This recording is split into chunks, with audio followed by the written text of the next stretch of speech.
We can start with getting thoughts on the Standard newspaper, a cry for beloved women of Kenya. Samira, let me just begin with you. So the newspaper, Standard newspaper here is saying that so far 14 killings have been publicized since January. I remember the Daily Nation even had about 32 images of different women that have lost their lives at the hands of their loved ones in a relationship from January this year.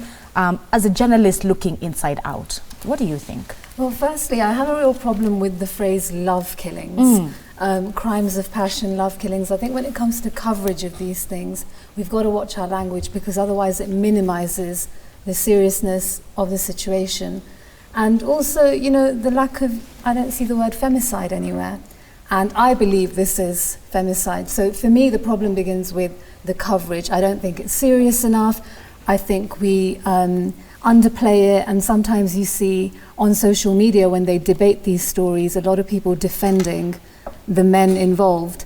And I also think a lot of it is to do with male entitlement. I think we live in a global society where men can get away with a lot of this stuff. And even in this, you know, there's a justification in the story: depression, drug abuse, hard economic times, and pressure from society. Are we really going to try and justify why this stuff is happening really again and again? Like to say, oh, someone killed someone because of depression. Like, say we have got 32 women. Were all their partners, ex-partners, whatever, involved depressed? Really? Are we going to keep doing this? I think it's a problem, a systematic problem. And I think the most disappointing thing was when President Kenyatta gave his State of the Nation address, it wasn't mentioned. Right. This is a big problem. It's something, it's like on a daily basis you're hearing something or the other going on. Someone being killed for saying no, someone being killed for leaving. It needs to be dealt with. So where do you think are the gaps? Is it in the coverage or is it in this justice system? Both. Yeah. But I think a lot has to be said about the coverage. I mean, I'm really aware that this is not just a problem in Kenya. I think it takes place everywhere. But I feel like that, you know, there's some of the phrases like, it's lover and love nest, really? I mean, some of these women had left these relationships before they were killed. That's not a love nest. That I feel like the coverage is a big issue, and the justice system is also a flop. And speaking of justice system, I mean, Philip, let me come to you. Ivy Wangeshi's killer, quote unquote, was released on bail. Yes. Yes, it was one of the stories that made headlines this week. This is a justice system. He pleaded not guilty. And he pleaded not guilty.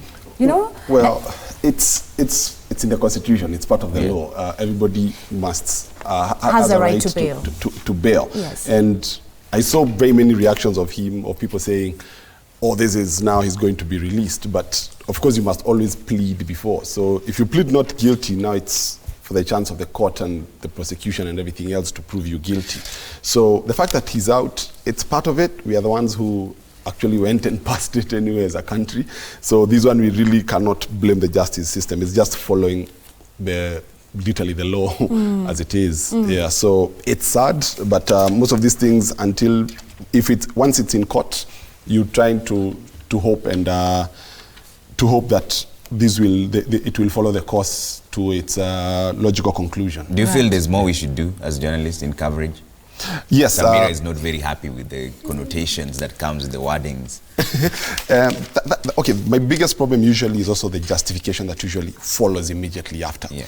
It's pretty much still like in the US when after a gun violence, it's thoughts and prayers, then you forget about the whole issue until the next one that this happens. Because whenever you hear a girl has been killed, the second thing is always, it's money, or it was a sponsor. Everybody now all of a sudden starts telling women, just spend your own money and everything else. And I'm like, yeah, but you shouldn't die, because assume you're a slave queen, you've decided to be it, why should you die? If you're a prostitute, why should you die? If, you know, whatever it is, you should not die. So it's usually people are always very fast in trying to justify why they died. I mean, everybody saw the gruesome pictures of Ivy and everything else, and still people started making fun of it using the axe emojis on social and everything else. And so that for me tends, like you were saying, to make it to almost justify, to almost neutralize it, so that even in your eyes, it's no longer a major issue. So whether it's femicide or not, that's up for debate, but nobody should be dying just because you're in a relationship. Robert, what do you think? Are we trivializing this debate as a media?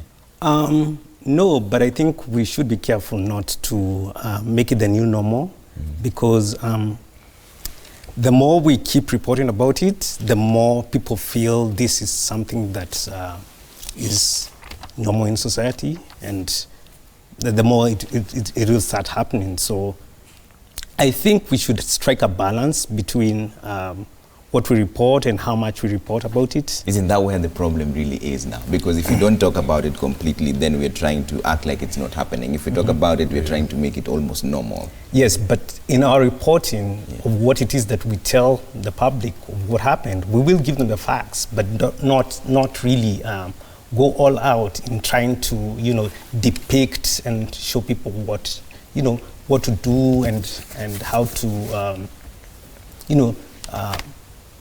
carry out all these heinous acts. Right. You get. I mean, just to even paint a picture for viewers at home, the homicide statistics that are being shared here for the past 3 years. In 2016, 1,236 male offenders against 203 females.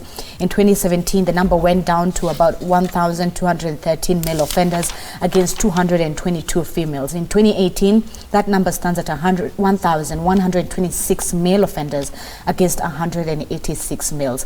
The Standard newspaper has given both page 6 and page 7 to that story.